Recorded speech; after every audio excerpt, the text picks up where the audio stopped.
એક મહત્વપૂર્ણ સમાચાર મળી રહ્યા છે તેની પર નજર કરીએ તો સ્વામિનારાયણના વધુ બે સંતો પર કલંક લાગ્યું છે। રાજકોટના ઉપલેટાના ભાયાવદરમાં બે સંતો પર દુષ્કર્મની ફરિયાદ નોંધાઈ છે। ભાયાવદરમાં આવેલા સ્વામિનારાયણ ગુરુકુળના બે સંતો સામે આ ફરિયાદ નોંધાઈ છે। રાજકોટની મહિલાએ બંને સંતો સામે દુષ્કર્મની ફરિયાદ નોંધાવી છે।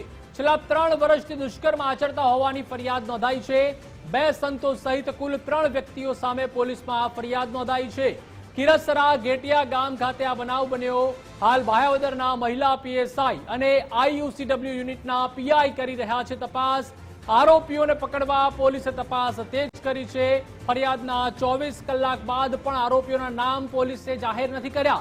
વધુ માહિતી માટે એસોસિએટ એડિટર ધર્મેશ વૈદ આપણી સાથે જોડાઈ ચૂક્યા છે। ધર્મેશ, એક બાદ એક સ્વામિનારાયણ સંપ્રદાય વિવાદમાં આવી રહ્યો છે। પહેલા વડતાલ હોય કે ગઢડા હોય, અત્યારે હવે જે રાજકોટના ઉપલેટાના ભાયાવદરમાં બે સંતો પર દુષ્કર્મની ફરિયાદ નોંધાઈ છે।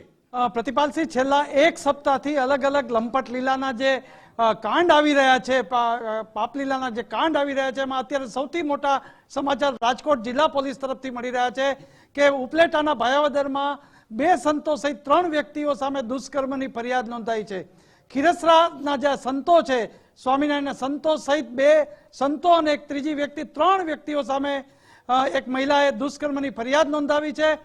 પોલીસ તંત્રે ગંભીરતાથી રાખી અને આ સંતોને પકડવા માટે ધરપકડના ચક્રો ગતિમાન કર્યા છે। પણ સૌથી મોટું જેને કહી શકાય કે વડતાલની આ જે સંપ્રદાયની આ જે એક લંપટ લીલાઓ બહાર આવતી જાય છે, એમાં સૌથી વધુ અત્યારે આ સમાચાર રાજકોટ જિલ્લા પોલીસ તરફથી મળી રહ્યા છે। એફઆઈઆર ગત રાત્રે થઈ છે। અત્યારે મહિલા પીએસઆઈ સહિત પીઆઈ સહિત તપાસ કરી રહ્યા છે।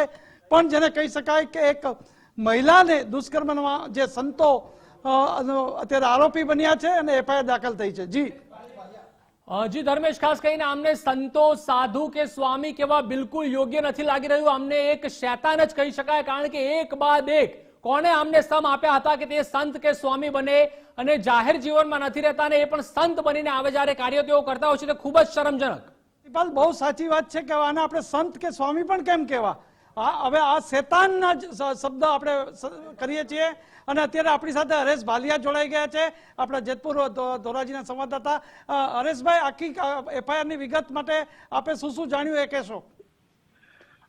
ધર્મેશ, ચોક્કસથી જો વાત કરવામાં આવે તો જે આ દુષ્કર્મની જે ઘટના બની છે, બળાત્કારની જેની વાત કરવા જઈએ કે આજે આ ગુજરાત ફર્સ્ટની ટીમ દ્વારા જ્યારે તપાસ કરવામાં આવી, ભાયાવદર પોલીસ સ્ટેશનનો કોન્ટેક્ટ કરવામાં આવ્યો, પરંતુ પોલીસ આ સ્વામીને કેમ બચાવે છે એ ખબર પેલી તો નથી પડતી। કેમ કે ફરિયાદ તો થઈ જ છે, પરંતુ એને છાવરવામાં શું કામ આવે છે? પોલીસ એના નામ શું કામ નથી દેતી? આ બધા એક મોટા સવાલ છે કે ક્યાંક ને ક્યાંક પોલીસની પણ આમાં મિલીભગત હશે અને આ છેલ્લા 8 દિવસથી આ વાત છે તે ગૂંચવાઈ રહી છે અને આનું સમાધાન કરવા માટે મથી રહ્યા હતા, પરંતુ આ મહિલા દ્વારા ફરિયાદ કરવામાં આવી છે અને મહિલાને ન્યાય જોઈ રહ્યો છે ત્યારે પોલીસ આ આરોપીઓને છાવરે છે। કેમ જે સ્વામી છે તેના 2ના નામ આવ્યા છે, જે ભાયાવદરના ખીરસરા પાસે આવેલ ગુરુકુળના 2 સ્વામી છે, એના નામ જયારે ગુજરાત ફર્સ્ટે પૂછવામાં આવ્યા, પરંતુ પોલીસ નામ નથી દેતી। એટલે એવું લાગી રહ્યું છે ક્યાંક ને ક્યાંક આ સ્વામીઓને પોલીસ છે તે છાવરી લે છે। અમુક સ્વામીના હિસાબે આખા કહી શકાય કે જે સ્વામી સંપ્રદાયને ક્યાંક ને ક્યાંક કલંક લાગતો હોય તેવું લાગી રહ્યું છે, પરંતુ આ પ્રકારનું પોલીસ જેને છાવરી રહી છે એટલે ક્યાંક ને ક્યાંક પોલીસને આમાં કાંઈ ફાયદો હોય તેવું લાગી રહ્યું છે। ધર્મેશ, જી હરેશભાઈ, અહીંયા એવું કહ્યું છે કે એફઆઈઆર તો થઈ છે એવું પોલીસ સ્ટેશનના સૂત્રોએ જણાવ્યું આપને?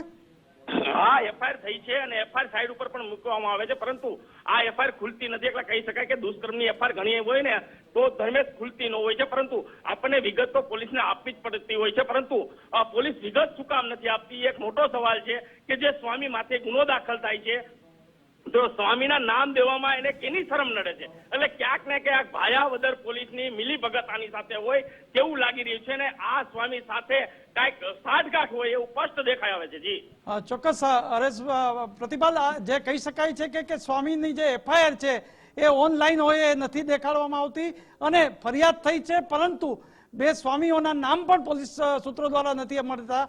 મહત્વની વાત એ છે કે આવા ગંભીર પ્રકારના દુષ્કર્મના કેસમાં આ કહેવાતા સ્વામી, કહેવાતા સંતો જે કહેતા હોય એ આરોપી બન્યા છે, છતાં અત્યારે પોલીસ સૂત્રો તરફથી નામ નથી મળી રહ્યા। જી પ્રતિપાલ। જી ધર્મેશ, આમાં પણ એવું ક્યાંક લાગી રહ્યું છે કે આમાં પણ ક્યાંક પોલ ને લાલિયાવાડી ચાલી રહી છે, કારણ કે જે રીતે આપણા સંવાદદાતાએ હરેશે પણ જણાવ્યું છે કે પોલીસને ખ્યાલ છે કે આ સંતો છે, તેમ છતાં પણ તેમનું નામ આપવામાં નથી આવી રહ્યું, તેમની વિરુદ્ધ ફરિયાદ દાખલ કરવામાં નથી આવી. લાગી રહ્યું છે કે તેમનું પણ ક્યાંક રાજકીય સાંઠગાંઠ હોય કે ખાસ જે સંતો છે તેમને સંતો તો ના જ કહી શકાય, શેતાનોનો ક્યાંક જે અધિકારીઓ છે પોલીસના તેઓની સાથે પણ સાંઠગાંઠ હોય ને ક્યાંક તેઓને પણ મલાઈ પહોંચાડતા હોય આ શેતાનો, તેવું લાગી રહ્યું છે. કાયદો વ્યવસ્થાના જેને કહી શકાય કે કોઈ નિયમોને કારણે કદાચ ગમે તે કારણ હોય, પણ છેલ્લા 3 દિવસથી રાજકોટ સહિત સૌરાષ્ટ્રમાં ઉપલેટા, ભાયાવદર બધામાં એક ચર્ચા હતી કે સ્વામીની એક લંપટ લીલા બહાર આવશે અને એક મહિલા દુષ્કર્મની ફરિયાદ નોંધાવે છે અને નોંધાઈ ગઈ એફઆઈઆર, છતાં એફઆઈઆર જોવા નથી મળી. ને અત્યારે એવું કહેવામાં આવે છે કે જે સંતો છે, સ્વામીઓના નામ છે, હવે સંતો કહેવાને જ લાયક નથી, પણ જે દુષ્કર્મમાં આરોપીના જે નામ છે એ ખીરસરા ગુરુકુળના જે બાજુનું ગામ છે ત્યાંના એક ગુરુકુળના સ્વામીઓ છે અને એક ત્રીજો છે. એટલે આવું જે કુકર્મ કર્યું છે, આવો કાંડ કર્યો છે, છતાં પોલીસ તરફથી નામ નથી આપવામાં આવ્યા. સૂત્રો એવું કહે છે કે આરોપી ભાગી ન જાય, પરંતુ છેલ્લા 3 દિવસથી આ વાત ચર્ચાતી હતી અને અત્યારે ગુજરાત ફર્સ્ટે જ્યારે આ અંગે સૂત્રોને પૂછતા ત્યારે હજુ સુધી એફઆઈઆર તો ઓનલાઈન નથી, પરંતુ નામો પણ સ્વામીના જાણવા નથી મળી શક્યા. જી આભાર ધર્મેશ, સમગ્ર માહિતી સાથે જોડાવા બદલ.